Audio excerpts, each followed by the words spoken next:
महाराष्ट्र का लातूर जिला, और यहां लातूर जिले में किसानों ने आरोप लगाया है कि राज्य वक्फ बोर्ड उनकी जमीन पर कब्जा करने की कोशिश कर रहा है।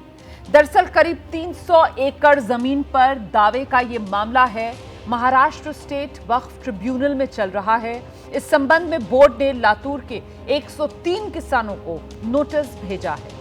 तो लातूर के 100 से ज्यादा किसानों का यह दावा, किसानों की जमीन हड़पना चाहता है वक्फ बोर्ड। 300 एकड़ जमीन है ये, जिस पर वक्फ की तरफ से दावा किया गया है। महाराष्ट्र वक्फ बोर्ड ने 103 किसानों को नोटिस भेजा है और किसान दावा ये कर रहे हैं कि वो तो पीढ़ियों से यहां खेती कर रहे हैं।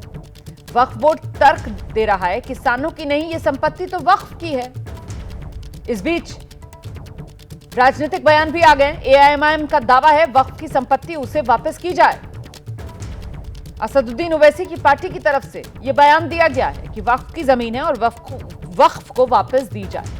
तो यह मामला महाराष्ट्र के लातूर जिले का है, जहां 300 एकड़ जमीन जिस पर किसान किसानी कर रहे हैं, उसी जमीन को लेकर वक्फ बोर्ड की तरफ से दावा ठोका गया।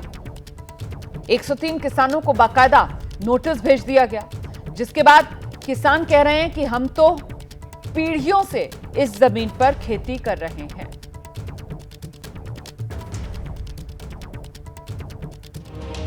तो ये किसानों की 300 एकड़ जमीन, जिस पर लातूर में महाराष्ट्र में ये वक्फ बोर्ड का दावा, और ऐसे में सवाल ये पूछा जा रहा है कि किसानों की जमीन पर वक्फ की निगाह है। महाराष्ट्र वक्फ बोर्ड ने किसानों को ये नोटिस भेजा है। इतना ही नहीं, इस मामले को लेकर लातूर जिले के 100 से ज्यादा किसान हैं जिन्हें ये नोटिस अब तक मिल चुका है। 103 किसानों का नाम सामने आ गया है। 300 एकड़ जमीन है जिस पर वक्फ बोर्ड जो है वो अपना दावा पेश कर रहा है और इसी आधार पर नोटिस उसने किसानों को भेजा है। महाराष्ट्र में जो राज्य वक्फ अधिकरण है वहां पर यह दावा पेश कर दिया गया है और उसी की तरफ से ये नोटिस महाराष्ट्र में लातूर जिले के 103 किसानों को भेजा गया है।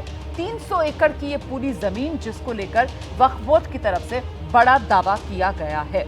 किसानों की जमीन पर वक्फ की निगाह, ये जमीन जो है वो पीढ़ियों से हमें विरासत में मिली है। ये किसानों की तरफ से कहा जा रहा है कि हम तो पीढ़ियों से यहाँ पर इस जमीन पर खेती कर रहे हैं, कई पीढ़ियों से यहाँ पर हम खेती करते चले आ रहे हैं, कभी किसी ने हमें रोका टोका नहीं है। फिर अचानक से ये वक्फ की तरफ से इस तरीके का नोटिस, इसका मतलब क्या है? हालांकि ये संपत्ति वक्फ की नहीं, किसानों की है। ये किसानों की तरफ से कहा जा रहा है कि हम तो पीढ़ियों से यहाँ पर खेती कर रहे हैं। वक्फ कहां से आ गया इस जमीन पर दावा करने वाला? ये जमीन तो हमारी है। ये किसान जो हैं वो अपना पक्ष रख रहे हैं। अचानक से वक्फ की तरफ से ऐसा दावा कैसे किया जा सकता है, जबकि पीढ़ियों से किसान कह रहे हैं कि इस जमीन पर, और कोई छोटा मोटा जमीन का टुकड़ा नहीं है, 300 एकड़ जमीन है जिस पर किसान जो है वो खेती कर रहे हैं। 103 किसान हैं जिनको नोटिस भेज दिया गया है इसी 300 एकड़ जमीन को लेकर वक्फ की तरफ से कि ये जमीन वक्फ की है। लेकिन किसान इस जमीन पर अपना दावा बता रहे हैं, ये कहते हुए कि पीढ़ियों से हम इस जमीन पर खेती कर रहे हैं। और इस बीच जो अलग अलग बयान सामने आ रहे हैं इस पूरे मामले पर, जरा वो सुना देते हैं आप।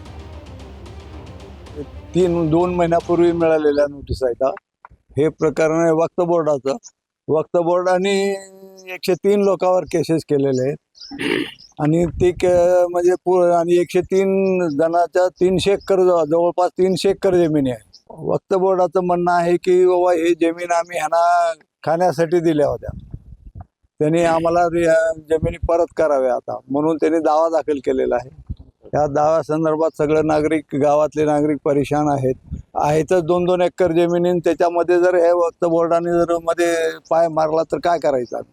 अगोदरच मोलमजुरी करून खाणार, हे अगोदर पिकत नाही, सगळा दुष्काळ अगोदर, पावसामुळे सगळे परेशानी। तो देखिए, किसान जो है वो सरकार से गुहार लगा रहे हैं कि हमारी मदद कीजिए सरकार। किसानों को वक्फ बोर्ड के नोटिस पर डिप्टी सीएम एकनाथ शिंदे का बयान भी सामने आ गया है। सरकार किसी के साथ अन्याय नहीं होने देगी, ये एकनाथ शिंदे की तरफ से कहा गया है। ये सरकार आम लोगों की सरकार है, हम किसी के साथ अन्याय नहीं होने देंगे। ये सरकार आम जनता का है, किसी के ऊपर भी अन्याय नहीं होने देगा।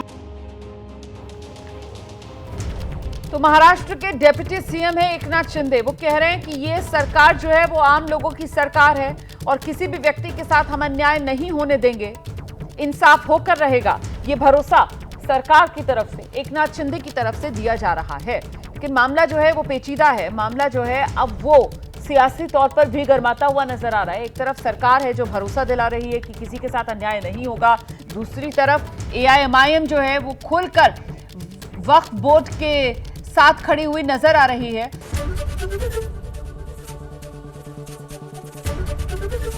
ABP गंगा, खबर आपकी, जुबान आपकी।